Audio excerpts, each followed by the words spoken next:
Hello বন্ধুরা, আসসালামু আলাইকুম। তোমরা সবাই কেমন আছো? আশা করি ভালো আছো। আমিও ভালো আছি। আজকে আমি মৌকা মাছ রান্না করব। শিম, আলু আর লাল শাক দিয়ে ছোটো মাছের চচ্চড়ি করব। শিম আলু আমি কেটে ধুয়ে পরিষ্কার করে নিয়েছি। লাল শাক আমি কেটে ধুয়ে পরিষ্কার করে নিয়েছি। মাছ আমি কেটে বেছে পরিষ্কার করে নিয়েছি। এখন আমি মাছ দিয়ে দিব।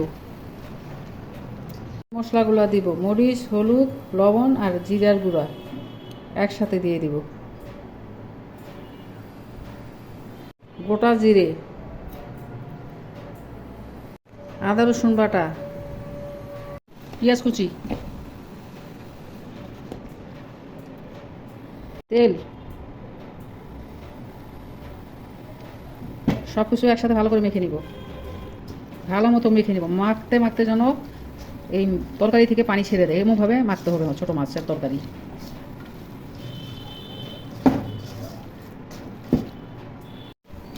তরকারিটা মাখা হয়েছে, এখন পানি দিয়ে দিব পরিমাণ মতো। এর পানি ছেড়ে দিয়েছে। মেখে মেখে এমন করতে হবে যেন পানি ছেড়ে দেয়। এখন আমি পরিমাণ মতো পানি মিশিয়ে দিব।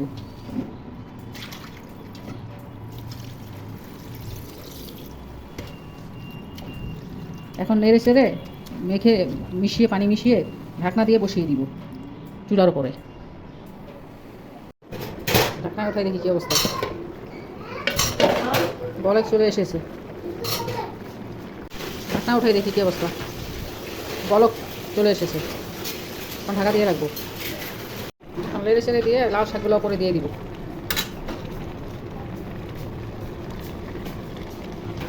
এখন ঢেকে রেখে দিব। এখন ঢাকনা উঠায় রান্না করব। এখন ঢাকনা খুলেই রান্না করব, পানিটা শুকাবে। এখন ধনিয়া পাতা দিয়ে দিব।